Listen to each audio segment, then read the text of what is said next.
가정의 달 5월을 맞아서 믿음의 가문 시리즈를 이어가고 있습니다. 오늘 세 번째 시간인데요. 믿음의 가문 하면 제일 먼저 떠오르는 사람이 한 명 있습니다. 누굽니까? 믿음의 조상 아브라함이죠. 그 첫 걸음 우리가 첫 시간에 봤습니다. 하나님 떠나라고 하시잖아요. 그래서 떠납니다. 그때 나이가 몇 살이었나요? 75세였습니다. 이 순종이 있었고 이 떠남이 있었기에 훗날 이스라엘이라는 나라가 세워지게 되죠. 자, 이렇게 떠났습니다. 자, 떠나는 것으로 끝일까요? 아닙니다. 이제 뭔가를 만들어 가야겠죠. 오늘 이에 관한 말씀입니다. 그렇게 고향과 친척과 아버지의 집을 떠난 아브라함, 어떻게 믿음의 가문을 세워갔을까? 오늘 8절에 그 답이 나오는데 오늘 읽어봤는데 다시 한번 우리 같이 읽어보겠습니다. 거기서 베델 동쪽 산으로 옮겨 장막을 치니 서쪽은 베델이요 동쪽은 아이라. 그가 그곳에서 여호와께 뭘 쌓았어요? 제단을 쌓았어요. 네. 이게 핵심입니다. 오늘 말씀에. 제단을 쌓았다. 누구에게 제단을 쌓았나요? 여호와께 제단을 쌓았다. 누구의 이름을 부르면서? 여호와의 이름을 부르면서. 여기 답이 다 나옵니다. 오늘 말씀의 핵심이. 아브라함을 가리켜서 믿음의 조상이라고 하는데 믿음의 가문이 가지고 있는 가장 큰 특징이 바로 이것입니다. 하나님을 예배하더라는 것입니다. 바라기는 우리 교회에 속한 모든 가정들 오늘 이 아브라함처럼 단을 쌓는 그런 가정들 되어지시기를 바랍니다. 제단을 쌓는다. 하나님을 예배한다. 그래서 예배에 대해서 오늘 좀 깊이 여러분과 함께 나누려고 하는데요. 그러면 예배는 뭘까요? 여러분은 예배를 어떻게 정의하시나요? 저는 예배는 이거라고 믿습니다. 첫 번째입니다. 같이 읽어보죠. 하나님을 최상의 가치로 인정하는 것이 예배다. 예배라는 단어를 좀 검색해 봤더니 히브리어로 아바드, 샤하라는 단어가 쓰였더군요. 헬라어로는 프로스퀴네오, 라트리오라는 단어가 쓰였습니다. 어떤 뜻이냐면 엎드린다, 경배한다, 받들어 섬긴다라는 뜻을 가지고 있는 단어였습니다. 히브리어든 헬라어든 이 예배와 관련된 단어를 보니까 특이한 점 하나를 발견했어요.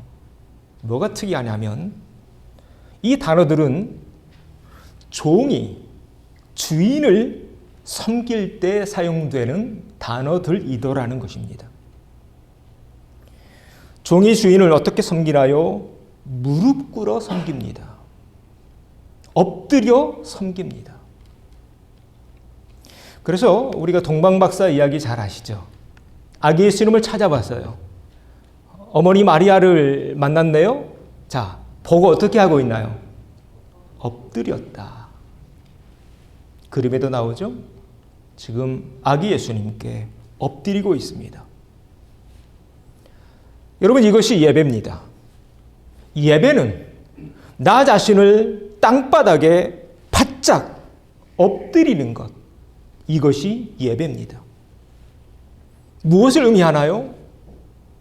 엎드리는 그 순간 나는 이 세상에서 가장 작은 존재가 됩니다.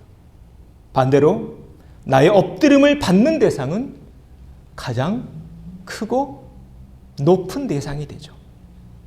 다시 말해 엎드리는 그 순간 나라는 존재는 사라지고 경배의 대상인 하나님만 남게 되는 거죠. 여러분, 이것이 예배라는 것입니다.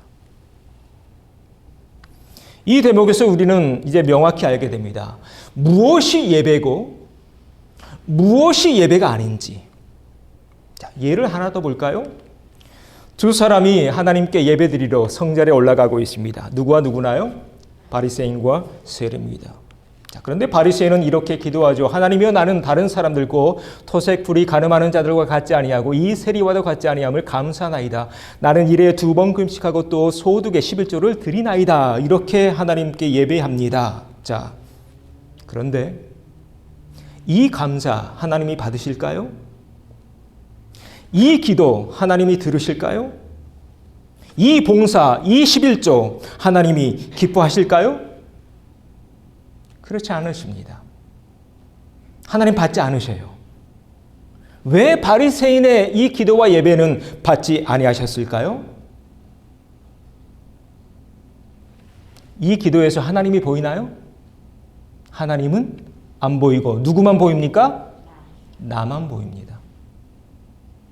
이런 기도, 이런 예배 하나님 좋아하지 않으신다는 겁니다. 자, 그러면 이번엔 세리의 기도를 볼까요? 자, 이 기도 같이 읽어보죠. 가슴을 치며 이르되 하나님이여 불쌍히 여기소서. 나는 죄인이로소이다 하였느니라. 내가 너희에게 이르노니 이에 저 바리새인이 아니고 이 사람이 의롭다 하심을 받고 그의 집으로 내려갔느니라. 아멘. 하나님은 이 세리의 기도를 받으세요. 이 세리의 예배를 받으십니다. 왜 그러셨을까요? 이 세리의 기도 속에는 나는 없고 누구만? 하나님만 드러나고 있기 때문입니다. 여러분, 이것이 예배입니다. 내 인생의 최고의 가치 있는 존재가 바로 하나님임을 인정하며 그분 앞에 엎드리는 것. 그렇게 엎드림으로 나는 더 이상 보이지 않고 누가 보여요? 하나님만 보여지는 것. 하나님의 이름이 드높아지고 하나님의 영광만 드높아지는 것. 이것이 예배인 것입니다. 오늘 우리가 보고 있는 창세기 12장 말씀. 아브라함은 믿음의 가문이었는데요. 그 가문의 특징이 한 가지 있습니다. 장막을 옮길 때마다 하나님께 뭐하고 있나요? 제단을 쌓고 있습니다. 옮길 때마다 하나님을 예배하고 있었던 것입니다. 그리고 그 모습을 아버지가 그렇게 하나님을 섬기고 하나님을 예배하는 그 모습을 지금 누가 봤을까요? 그 아들 이삭이 보고 있는 거겠죠. 그래서 이 다음 말씀 보면 이 말씀이 나와요. 같이 읽어봅니다. 이삭이 그곳에 뭘 쌓았어요? 제단을 쌓았어요. 자, 누구한테 배웠을까요? 아버지한테 배웠겠죠. 아버지 어머니가 어떻게 하나님을 경배하며 살고 있는지, 하나님을 예배하며 살고 있는지 이삭은 어릴 때부터 봐왔던 것입니다. 바라기는 우리의 후손들도 아브라함의 후손들처럼 그렇게 아버지가 예배하고 어머니가 예배하고 할아버지 할머니가 하나님을 경배하는 그 모습을 보고 자랄 수 있는 축복을 맛보는 복된 자손들 되어지기를 소망합니다. 그렇게 하나님께 예배했더니 여호와 이름을 불렀더니 자, 이삭의 종들이 뭐 하나요? 거기서도 우물을 파죠. 여러분, 우물이 얼마나 귀합니까? 물 없으면 죽잖아요. 더군다나 이 땅은 비가 내리지 않는 사막과도 같은 광야, 팔레스틴이죠. 물이 없이 어떻게 양떼를 키우고 어떻게 농사 짓습니까? 오늘 이 우물이 터져 나오는 이 축복이 저와 여러분의 가문에 주시는 축복 되어지기를 소망합니다. 자, 그 시작이 뭔가요? 우물 위에 어떤 단어가 보이시나요? 제단입니다. 그 축복의 시작이 예배에 있더라는 것입니다.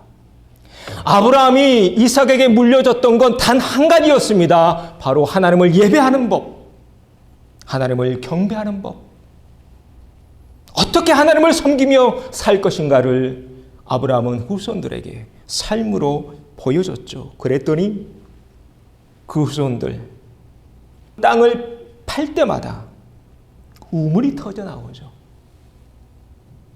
우물만 터져 나왔나요? 이런 축복도 받습니다. 우리 같이 읽어보죠. 이삭이 그 땅에서 농사하여 그 해에 몇 배? 100배요. 성경에 나오잖아요. 30배, 60배, 100배. 정말로 100배 받은 사람이 이삭입니다. 창조주 하나님을 내 인생 최고의 가치로 모시며 그분 앞에 엎드리는 삶을 보여줬더니 그의 가문이 이렇게 된 것입니다. 그래서 이스라엘 역사가 귀해요.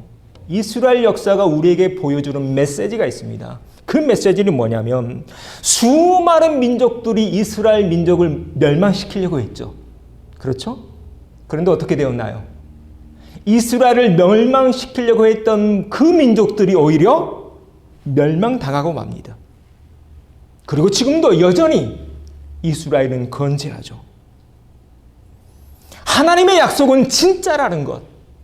하나님을 예배하고 하나님을 경배하기만 하면 이렇게 된다는 것을 이스라엘이라는 그 역사를 통해 우리에게 보여주고 있는 것입니다. 여기에서 이제 우리는 우리 자신에게 자문하게 됩니다. 오늘 나는, 오늘 우리 가정은 무엇을 최상의 가치로 여기며 살고 있는가? 누구를 최상의 가치로 모시며 섬기고 있는가? 오늘 이 말씀 기억하십시오. 바라기는 장막을 옮길 때마다 하나님께 단을 쌓으며 여호와의 이름을 부르고 있는 이 모습이 저와 여러분의 가정에서 보여지는 모습 되어지기를 소망합니다.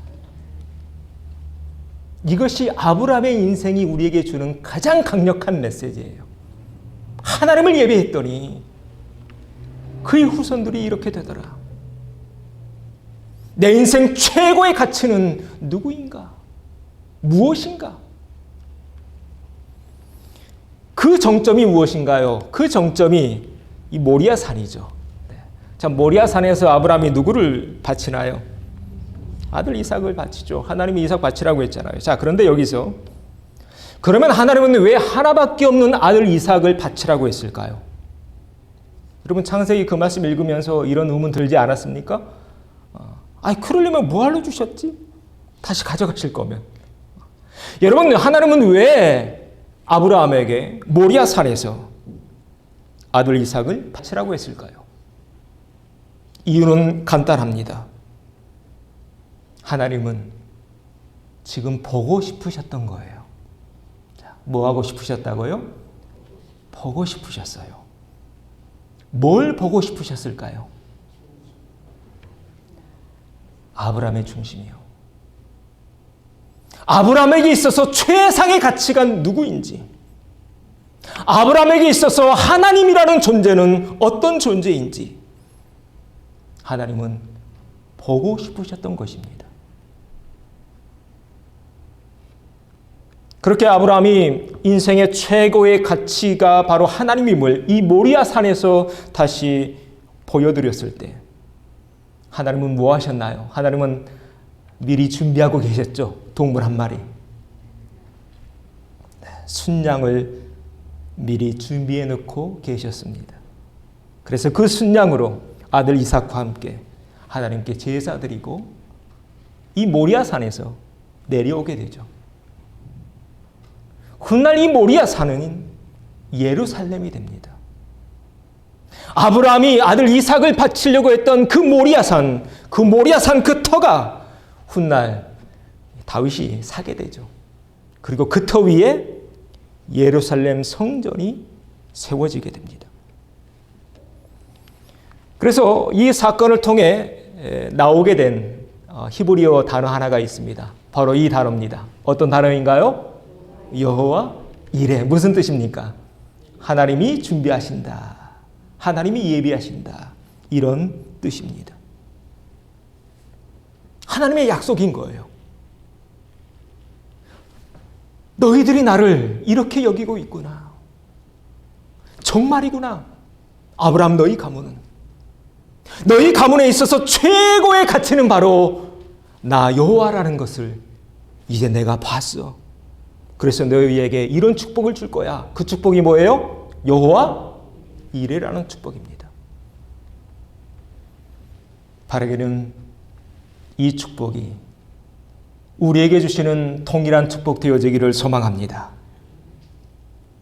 우리의 자녀들도 이삭처럼 아빠가 인생 최고의 가치로 하나님을 모시며 살아가는 그런 모습, 엄마가 인생 최고의 가치로 하나님을 섬기는 그런 모습, 할아버지, 할머니의 모습을 보고 자라는 그런 축복, 우리 자녀들에게도 주어지는 동일한 축복 되어지기를 소망합니다. 그럴 때 이 여호와 이레 축복이 우리와 함께하게 될 줄로 믿습니다.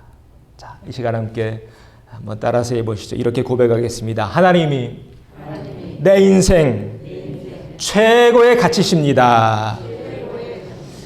아멘. 네, 이게 예배다. 이게 예배의 본질이다. 내 인생 최고의 가치 있는 바로 그분은 하나님이다. 두 번째입니다. 예배는 뭘까요? 같이 읽어봅니다. 가치 있는 것들을 올려드리는 것이 예배다.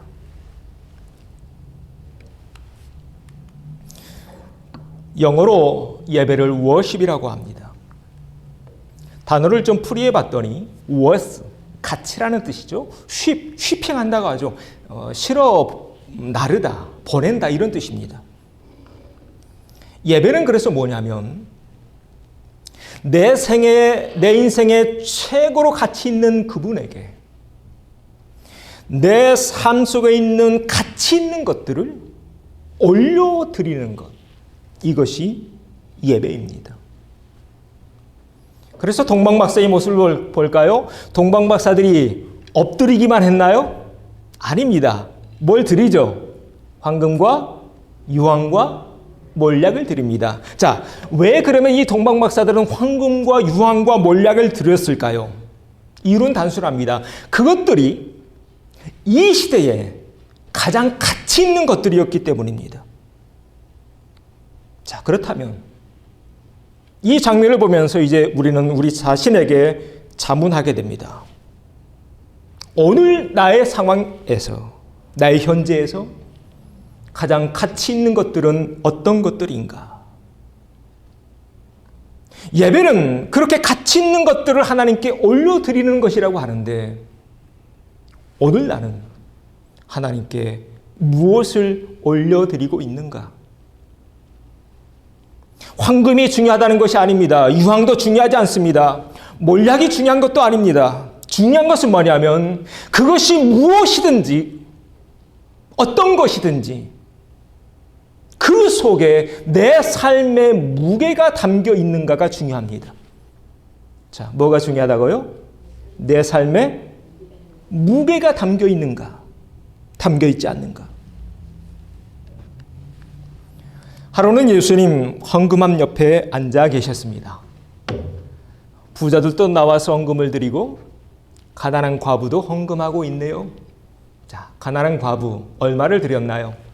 2렙돈을 드립니다. 자, 그런데 이 대목에서 예수님은 누구를 칭찬하셨나요? 부자를 칭찬하셨나요? 과부를 칭찬하셨나요?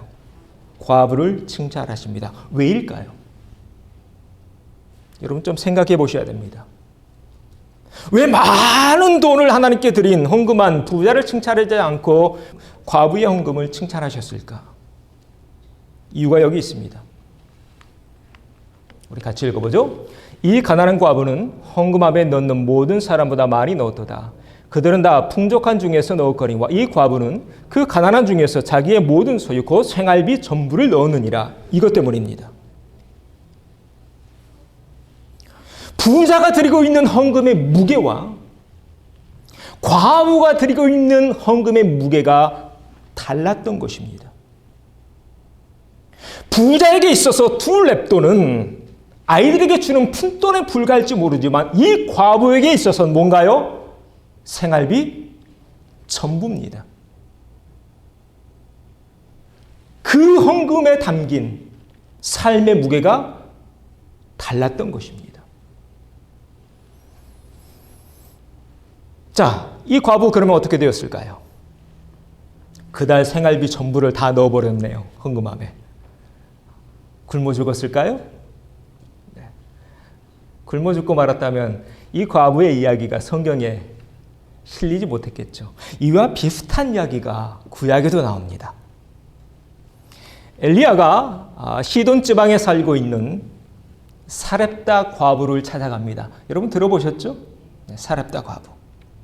이 과부에게는 여기 뒤에 화가가 그린 그림인데 아들이 하나 있었습니다. 3년 동안 흉년이 들어서 먹을 게 다 떨어졌습니다.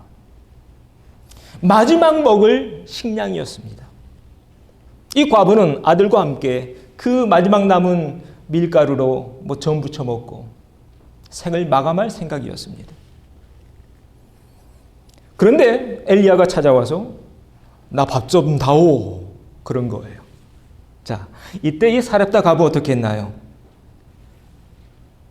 그들의 마지막 식량을 주의 종 엘리야에게 대접합니다. 이 과부와 이 아들, 어린 아들 어떻게 되었나요? 사렙다 과부와 이 아들 굶어 죽었나요? 열왕기상에 이런 말씀이 나옵니다. 우리 노란 글씨 같이 읽어보죠. 통에 가루가 떨어지지 아니하고 병에 기름이 없어지지 아니하니라. 그래서 3년을 버팁니다. 비도 내리지 않았던 그 심판의 때. 자, 이 두 이야기 우리가 지금 보고 있죠? 사렙다 과부 이야기와 과부의 두 랩돈 다 같은 맥락의 이야기입니다. 이런 이야기가 성경에 기록되어 있는 이유가 뭘까요? 여러분 왜 이런 이야기를 성경에 기록해 놨다고 생각하십니까? 여러분 가끔 이런 말씀들 보면 좀 마음에 부담이 되지 않던가요? 아이 하나님 내 호주머니에 있는 거 다 가져가시려고 이런 이야기가 있나? 아니면 주의 종 잘 섬기라고 이런 말씀 있나? 여러분 아닙니다. 하나님의 말씀은 절대로 그런 수준으로 이해하시면 안 됩니다. 자, 이런 이야기를 통해서 하나님이 우리에게 주시는 메시지는 명확합니다. 하나님은 지금 보고 싶으신 거예요. 하나님은 지금 뭘 보고 싶으실까요? 우리의 중심입니다. 우리의 마음이 어디를 향하고 있는가 보고 싶으신 겁니다. 내 마음속에 정말로 하나님이 있는가 아니면 없는가 확인하고 싶으신 것입니다. 그래서 예수님 아주 명확하게 우리 심령을 찌르는 말씀을 주셔요. 자, 이 말씀 같이 읽어보죠. 내 보물이 있는 그곳에는 내 마음도 있느니라. 예수는 뭘 보고 싶어 하세요? 우리 마음, 우리 중심 보고 싶어 하십니다. 여러분 기억하십시오. 여러분 인생에서 하나님의 무게는 어느 정도입니까? 내 인생에서의 하나님의 무게는 지금 내가 올려드리고 있는 헌신과 봉사의 무게와 똑같다는 것을 기억하십시오. 바라기는 오늘 봤던 이 두 랩돈을 드린 과부처럼 사렙다의 과부처럼 동방박사처럼 내 삶의 무게를 실어서 하나님을 예배하는 참된 예배자로 살다가 주님 품에 안기는 우리 모두가 되어지기를 소망합니다. 성경은 우리에게 말합니다. 아니, 하나님은 항상 말씀하고 계세요. 하나님은 찾고 계시대요. 어떤 사람을 찾고 있나요? 참되게 예배하는 자를 찾고 있대요. 항상 찾고 계셔요. 아브라함 때도 찾고 있었고 엘리야 때도 찾고 있었고 예수님 때도 찾고 있었고 지금 이 마지막 때도 하나님은 찾고 계십니다. 어떤 사람을? 참되게 예배하는 사람을. 자, 우리 이 말씀 읽어볼까요? 아버지께 참되게 예배하는 자들은 영과 진리로 예배할 때가 오나니 곧 이때라. 아버지께서는 자기에게 이렇게 예배하는 자들을 찾으시느니라. 하나님은 여기시니 예배하는 자가 영과 진리로 예배할지니라. 아멘. 이 마지막 때 바로 우리가 하나님을 참되게 예배하는 그런 참된 예배자인 줄로 믿습니다. 자, 우리 옆에 있는 분들과 이렇게 인사하시죠. 당신이 바로 그 사람입니다. 네.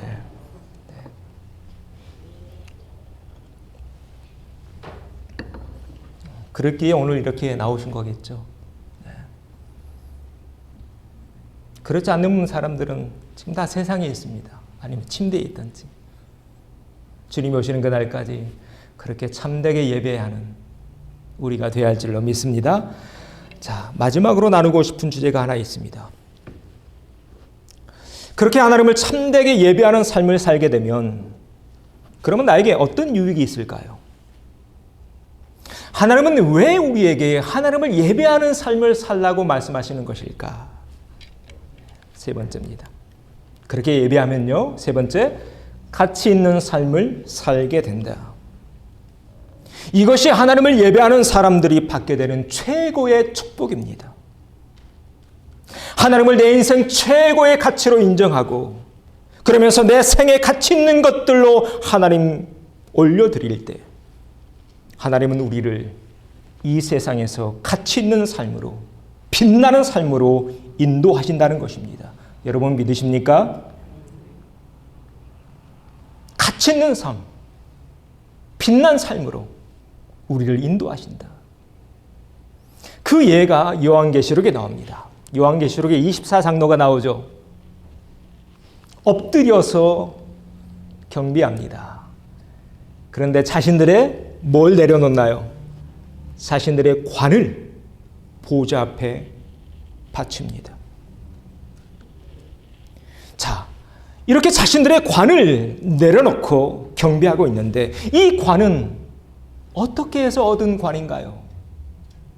여러분 지금 24장로들의 이 관은요, 이 세상에서 피땀 흘려 얻은 관입니다. 핍박을 이겨냈기에 얻은 관입니다. 순교를 통해 얻은 관입니다. 내 목숨값입니다.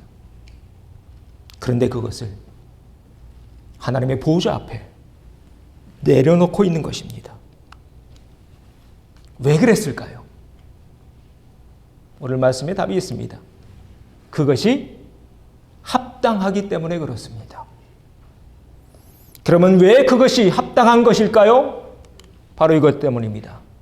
주께서 만물을 지으셨기 때문에 그렇습니다. 하나님이 세상 모든 만물을 지으신 분이기에 그렇게 했던 것입니다. 우리는 하나님을 믿으면서 하나둘 깨우쳐 가게 됩니다. 뭘 깨우치게 되나요? 내 목숨, 내 것인 것 같았는데 사실은 내 것이 아니라 누구 거예요? 하나님 것이라는 것. 내 자녀들, 내 것인 것 같은데 내 자녀도 누구 거예요? 하나님 거라는 것. 지금 내 손에 주어진 물질들, 이거 내 힘으로 내 능력으로 얻은 것 같지만 사실 누가 주신 거예요? 하나님이 주신 것이라는 것. 우리가 인생을 살면서 신앙생활하면서 깨우치게 되고, 그래서 이 24장로들은 자신의 그 면류관을 보좌 앞에 내려놓고 있습니다. 자, 그러면 어떻게 되었을까요? 자신의 면류관들을 다 내려놔 버렸습니다. 내 삶에서 정말로 힘들게 어렵게 얻은 면류관입니다. 내 생애 최고의 것들입니다. 그거 하나님께 바쳤습니다. 저들 어떻게 되었나요?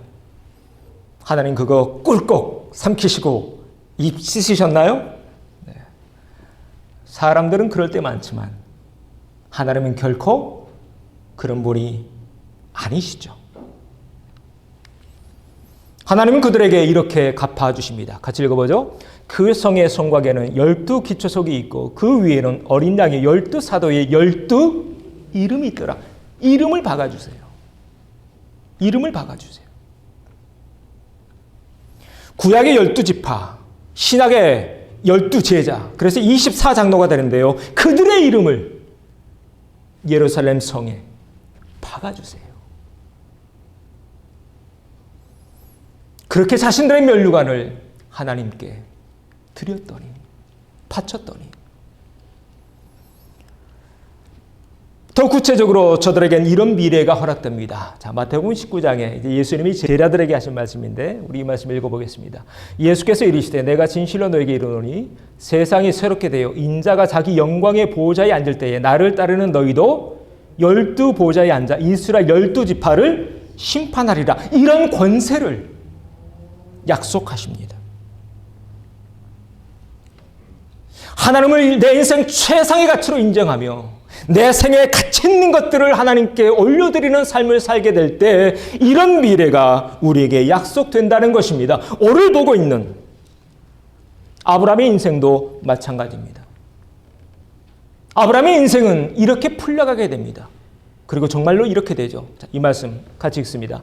너를 축복하는 자에게는 내가 복을 내리고 너를 저주하는 자에게는 내가 저주하리니 땅의 모든 족속이 너로 말미암아 복을 얻을 것이니라 하신지라. 아멘. 네. 그래서 복의 근원이 돼요.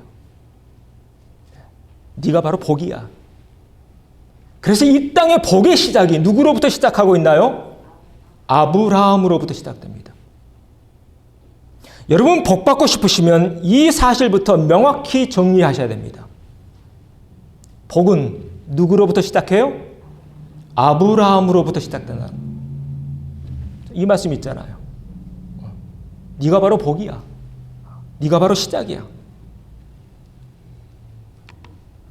바라기는 아브라함이 경험한, 아브라함이 체험한 이 복된 인생이 우리의 인생 되고 우리의 축복 되어지기를 소망합니다.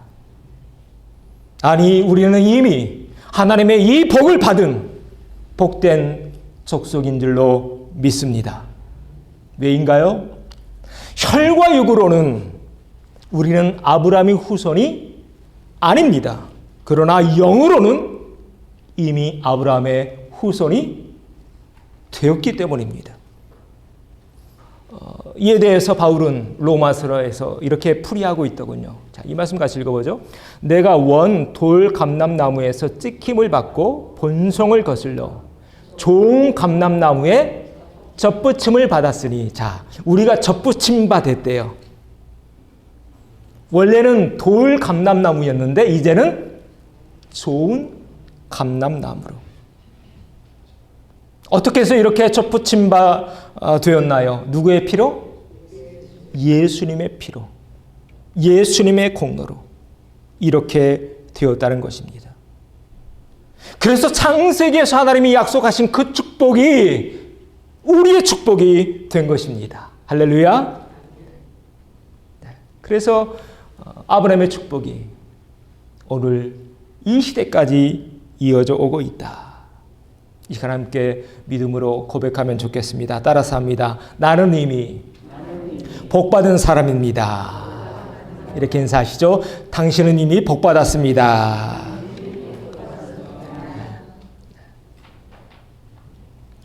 세상의 모든 것을 다 가져봤던 사람이 있습니다. 솔로몬입니다.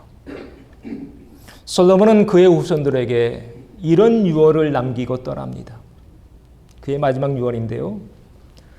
너는 청년의 때에 너의 창조주를 기억하라.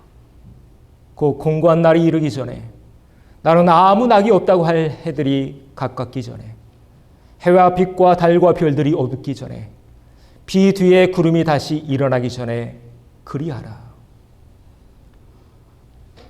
하루라도 빨리 창조주를 기억하며 살라는 것입니다. 세상의 모든 것을 다 누려봤던 솔로몬, 다 가져봤던 솔로몬, 왜 그의 후손들에게, 그의 아들들과 손자들에게 이런 유언, 창조주를 기억하라는 유언을 남기고 떠났을까요? 그는 알았기 때문입니다. 뭘 알았을까요? 인생에서 행복한 삶을 살고 가치 있고 빛나는 인생이 되는 가장 빠른 길, 그 지름길, 바로 여기에 있음을 그는 깨달았기 때문입니다. 예배의 성공이 곧 인생의 성공이라는 것. 그는 알았기 때문입니다. 주님이 오시는 그날까지 창조주를 기억하며 참된 예배자로 살아가는 우리 모든 가정들 되어지기를 주의 이름으로 축원합니다.